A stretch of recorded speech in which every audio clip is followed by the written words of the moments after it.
Shalom, shalom. First and foremost, I'd like to give all praise, glory, and honors to Yahweh, Bahashem, Yahushua, Bahashem, Akakwadash, double honor to the apostles of great millstone who rule well. Peace and salutations unto the elect of the nation of Israel. This is your brother Ayash Kabar from the GMS Virginia camp coming at you with another lesson.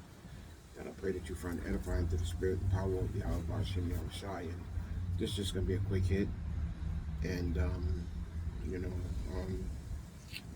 let me see. Let me see if I got it.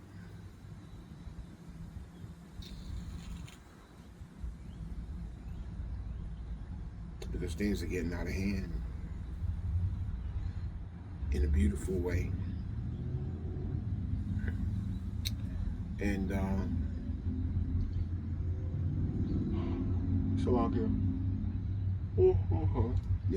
Yahweh Shai said that he was going to plague Babylon or Egypt with plagues as before. Matter of fact, let me see. Let me get that. Oops.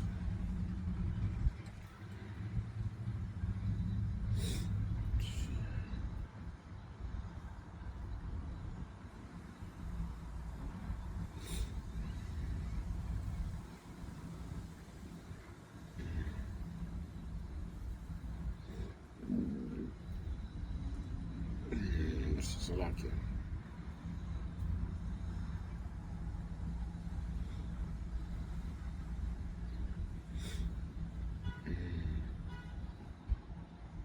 Come on, bros. Where you at? Bible app acting funny.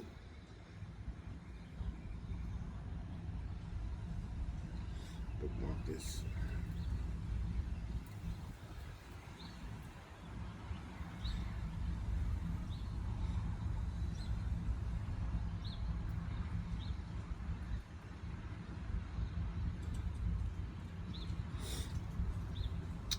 The book of Second Esdras, chapter 15 and verse 11. Salakia for that delay. But I will bring them, as a matter of fact, let me go to that. Let me see.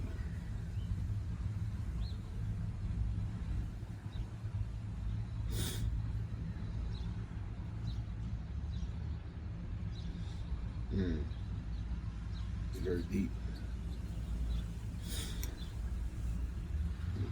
The book of Second Esdras, chapter 15 and verse 11. But I will bring them with a mighty hand and a stretched out arm, and smite Egypt with plagues as before, and will destroy all the land thereof. And one of those plagues that Yahweh Shem Yahushua struck Egypt with was, the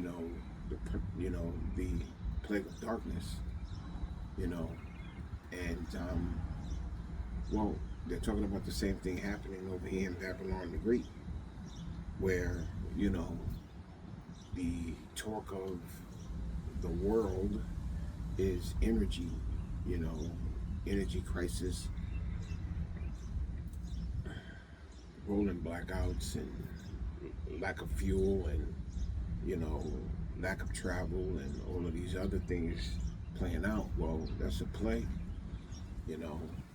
that's a famine of energy, that's a famine of fuel, that's a famine of, a whole lot of things, that come from that, and one of the things that's a byproduct of that, if it escalates even further, or a lot further, is the famine of fuel, food, what I'm saying? Because as long as, there's no fuel, there's going to be no food, because the trucks won't have the energy to transport these things, and if, all of these things can happen at any moment, over here in Babylon the Great. Slovakia. The rest of the world is already going through their bullshit, in terms of rationing out how you travel, where you travel, how much energy you use within your own residence, and all types of shit, and also another thing that you're seeing is just what was said. You're starting to see a rationing of food in grocery stores, So hey, lack of fuel can bring about a whole bunch of, uh, you know, domino affected object, things that can cause a domino effect within society, you know. But this is out of shithitthefanplan.com, and the title of it reads, Russia accused of arming Iran with small hat grid targets. And this was dated April 8th, 2026. And it reads, I probably won't read the whole thing. Well, maybe. I'll probably read the whole thing. Salakia. Well, Salakia. I'll probably read the whole thing. And it reads, in a revelation that underscores an expanding ripple effect of the war in Ukraine, Ukrainian intelligence officials allege that Russia has provided Iran with a detailed blueprint to cripple the Small Hat's national energy infrastructure. According to exclusive reporting by, the Jerusalem Post on April 6, Moscow transferred a list of 55 critical energy sites, enabling potential precision strikes that can trigger mass prolonged blackouts across our land. This intelligence sharing marks a significant escalation in military cooperation between two nations united by their confrontations with the West, potentially opening a dangerous new front in the Middle Eastern tensions. The blueprint for blackouts. An alleged Russian provided target list obtained by sources close to Ukrainian intelligence categorized the Small Hatch energy facilities in three tiers of strategic importance. Level 1 targets are critical production facilities with the Arad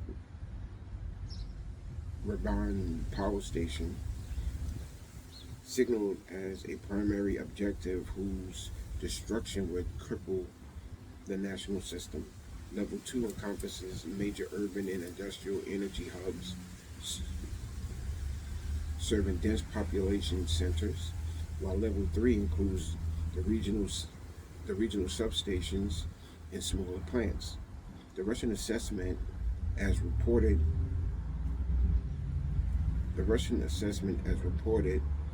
capitalizes on a perceived structural weakness. The Small Hats operates an isolated energy island, unable to import electricity from neighbors. Consequently, damaging even a few central components can cause the total and prolonged grid collapse. So, I'm not going to read a lot of this, but long story short, energy is the target that a lot of news media is talking about. They're talking about how, there can be a strain on the grid, the lack of fuel to power, the turbines and all of this other crap. But long story short, this is the work of Yahweh Hashem Yahushua crippling this place and crippling, the infrastructure altogether, because this place is wicked. You know what I'm saying? And now it's time, that this place gets judged. At the end of the day, this is all the will of Yahweh Hashem Yahushua. So energy is a major thing that they're discussing, and what DJT was talking about a few weeks ago was just that, damaging their energy infrastructure, which is wicked within itself, because now you're taking a military operation personal by, going after the people that, had nothing to do with it militarily, and And over there in Iran, that's a big thing because now you're not going after military people, you're going after civilians. And the work of Babylon the Great and those small hats is being shown to the world. The world is looking at this and saying, wait, hold on a second, that's inhumane. That's a war crime if you go ahead and you do that. So Russia is helping out Iran because, you know, they they work together, you know, on some level. And after the boastful talking that DJT was making a few weeks ago, a week ago as a matter of fact, yeah, would cause another nation to retaliate if you did something against them. I find it amazing. I find it amazing how you could turn around and you can do something so fucked up to a people and then get mad when those same said people either retaliate against you or prevent you from harming them. You know what I'm saying? It's almost like that shit that, they like to say to Jay, that's not resisting.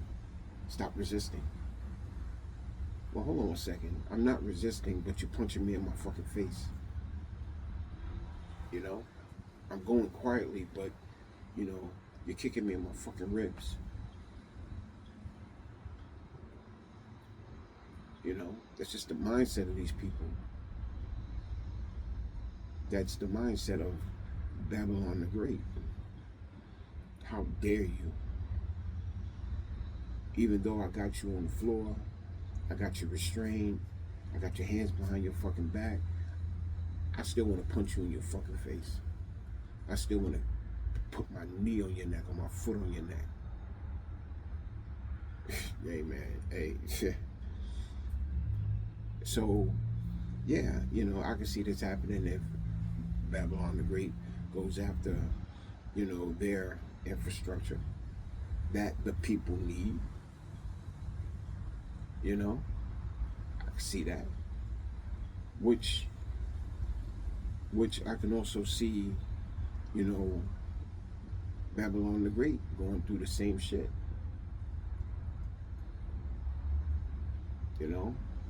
Because, hey, Babylon the Great's been drawn into this thing. And there's no turning back. They can sit back and say, well, it's only for 4 days. No, not at all. This is for the long haul. This is to the stretch. This is to the end. And Lord's will, Yahweh Hashem Yahushua continues this thing to go on. Here it is, they're talking about a peace deal for what, like another 5 days or whatever fucking days it is. But you're not removing your troops and you're not withdrawing your navy. In fact, you're building up for another 2 weeks. Salakia. Oh, we have a ceasefire for 2 weeks. But meanwhile, you're still importing troops and you're still sending 3 battle groups over there. And you're not pulling anything back. You're staging shit. And then on top of that, bombings are still going on in allied nations that were clearly in the ceasefire contract. You see, these other nations understand the history of Babylon the Great. They understand what went on over here. Their books haven't been tainted. Their history hasn't been blurred out by, certain groups controlling what information gets put out. They understand what these places did unto the nation of Israel. And they understand how much of a liar these people are. They understand these things. Even their allies understood how fucking wicked they are, but they didn't think that they would turn on their allies. Well, now their allies are saying, well, hold the fuck up. You know, you doing things without me now.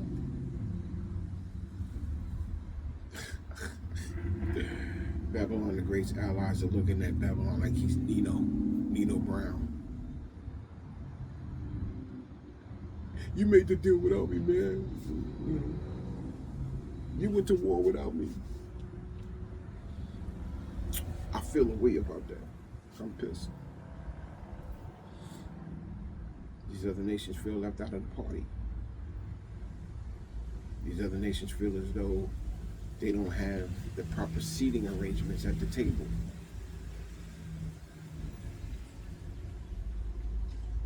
They're sitting back and saying, how dare you, after we've given our men's blood to you, after we shed blood for you, after we cause our economy to be destroyed to help you, and now you want to treat us like this? You want to talk down to us?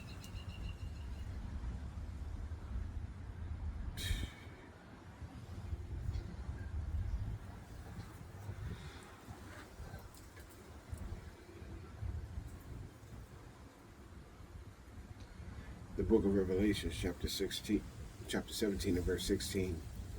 And the 10 horns which thou sawest upon the beast, these shall, let me read that again.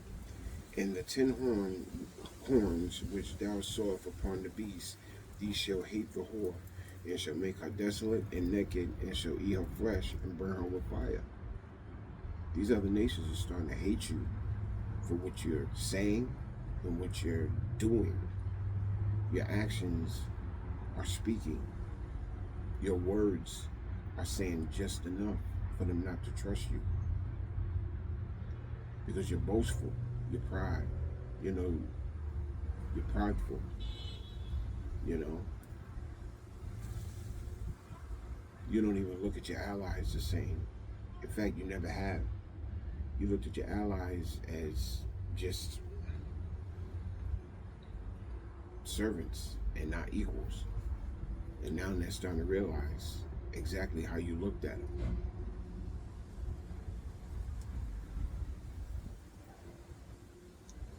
Because, contrary to what you believe, you're not the superpower of the earth. You once was, because you were able to go in and wreak havoc wherever the fuck you went.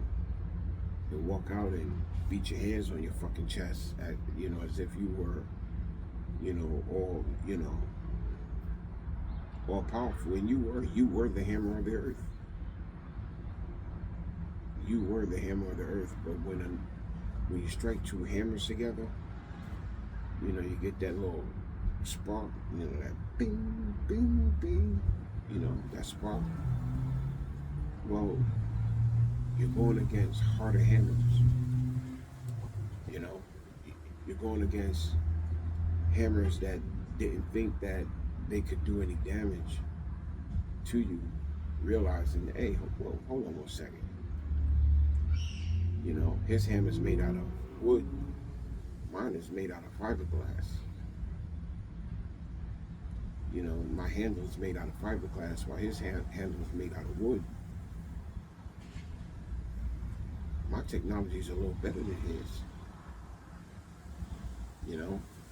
My heat treating process is a little longer, which means I have a stronger outer shell than him. Wait, hold on one second. My technology is better than his.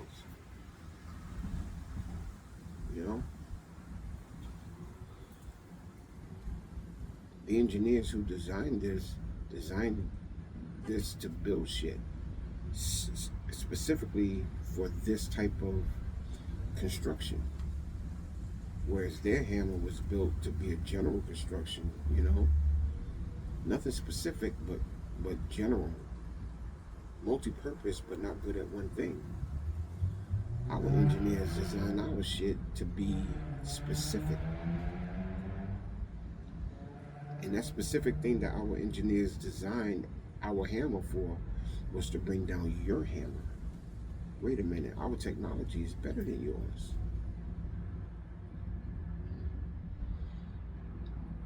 Make that make sense? Because that's exactly what happened. You see, while Babylon the Great was out there creating havoc in the world, you know, creating fear amongst the nations, talking shit about what nations that they're going to hit next. Well, those nations that they were talking about hitting next were preparing for, designing shit. Okay, they got this hammer to do that. Well, let's build our hammer to counter that. But not just counter that, but destroy shit with it. Okay, fine. So they design shit for that. Meanwhile, Babylon the Great is still working on 30, 40, 50-year-old missile technology.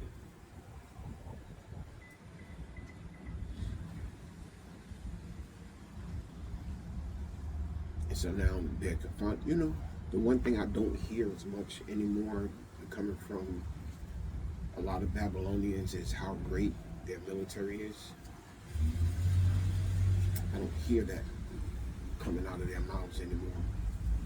Because I do remember when DJT went into Venezuela and took their shit within 4 days, the boasting of these Babylonians was so great. The pride oozed out of their fucking mouths. Yeah, man, we went down there and took their shit. Oh, okay. But when they went over to Iran and got their ass handed to them every fucking time, that boastfulness died out. And so now I'm looking at them like, you ain't got shit to say about this? I'll be looking at these Babylonians like, you ain't got shit to say about it now? I'll be wanting to say shit just to rouse them up, but I be at the plantation, so I don't. But I see it. It's eating them the fuck up. But nonetheless, the pride of thine heart has deceived thee, thou that dwelleth in the clefts of the rocks. And that's from Obadiah.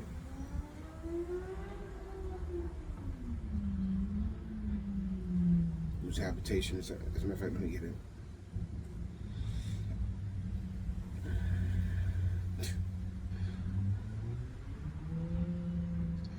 The book of Obadiah, chapter 1 and verse 3. The pride of thine heart has deceived thee, thou that dwellest in the clefts of the rock, whose habitation is high, that saith in his heart, who shall bring me down to the ground? Right now it's Iran. But very soon it's going to be Gog and Magog and all of your allies. All of those nations that are drunken of your wine are starting to fucking hate you. Here it is. DJT, I believe he requested to fly over Spain. And, well, I think, if I'm not mistaken, they wanted to use the military, to fly over Spain, or, in any of these other nations that used to be allies with Babylon the Great. And, these other nations was like, nah, no. We're not agreeing with what you just did in order for you to fly over this country and go to war with them. No, you're not using our airspace for that. Fuck no. Here it is, the ambassador from Japan went into Babylon the Great, to visit DJT, and a simple question was asked. Why didn't you tell us you were going to war, as you always have done? Because war used to be a action of Congress. You had to get congressional approval to go to war, but this man just went to war himself. And him being in all his pride was like, well, why didn't you tell us about Pearl Harbor? And the ambassador, I think he was an ambassador, was looking at him like, what, did you just go there? Did you just throw that in my face? after your country just blew my people up in Hiroshima and Nagasaki. Wow. This devil dresses himself in pride.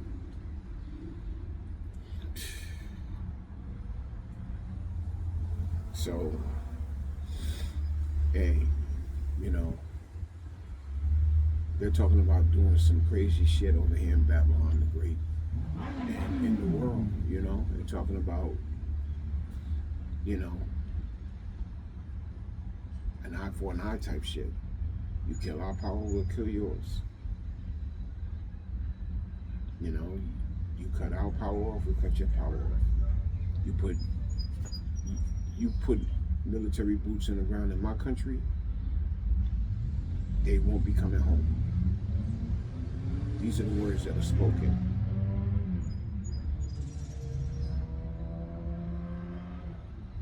And this devil is so wicked, so prideful,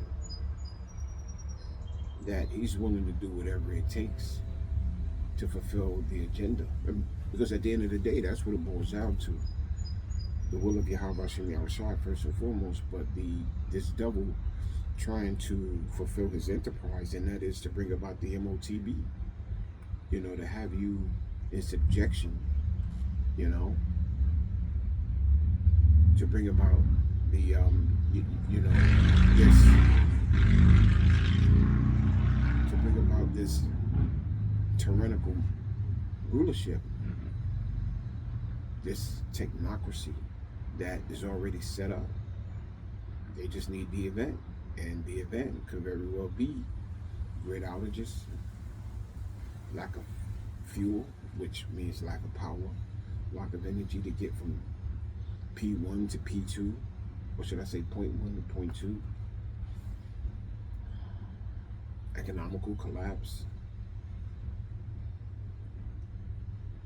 famine of food, famine of the word, no power, no communications. You're not going to be able to communicate with the people next door.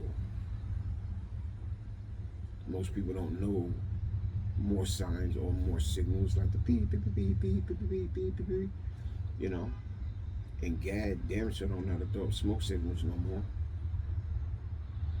So the people are just going to be lost in terms of the lack of communication.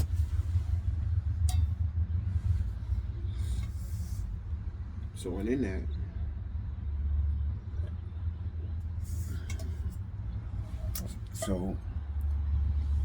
that, comes anarchy. When the power goes out, the people start getting chaotic. No direction, no information. You know, these are the times that we're in. So you got to prepare yourself. You got to prepare your spirit, because these blackouts are definitely in the works. They're definitely in the news, and they're definitely being spoken about. A couple of years ago, it was brought out in, you know, in some, you know, online media news apps that the FBI, the government, or some whatever, was buying all types of night vision and bullets and shit. For what? For what? See, they know something's coming down the pipe.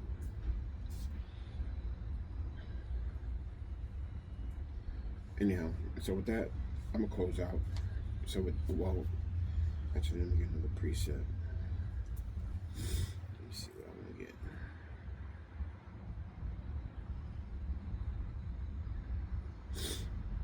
Actually, I'll get two precepts.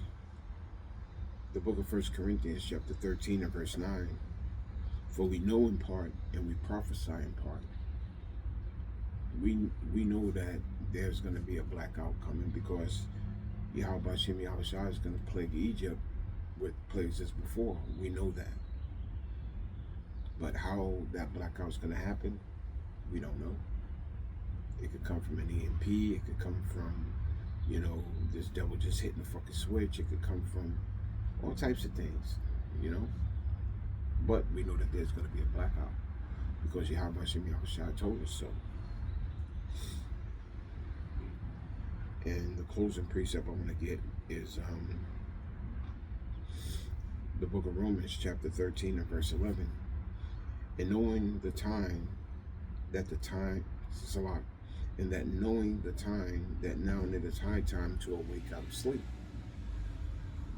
Now is the time to awake out of sleep. Now is the time to seek Yahweh Hashem Yahushua, because the evil days are nigh. They're drawing nigh. So now is the time to search for Yahweh Hashem Yahushua while he may still be found. And how is he found? By the, by his prophets who are out there in the highways and byways. That's how he's found. Because very soon, when they kill the power in this place, and Yahweh Hashem Yahushua removes us off the highways and byways, you're not going to be able to go online and get this information. You're not going to be able to go on YouTube and say, ask questions, do a search for what to do in it. No, you're not going to be able to find that. You're not going to be able to find the prophets of Yahweh Hashem Yahushua on the internet. You're not going to be able to find a how-to video on the internet, because all that's just going to be scrubbed away. For now is our salvation nearer than what we believe. And so, and for those men who are doing the work of Yahweh Hashem Yahushua, our salvation is nearer than what we believe. We see these prophecies popping off the pages, and we're getting a greater understanding as to a sequence of events that could probably happen.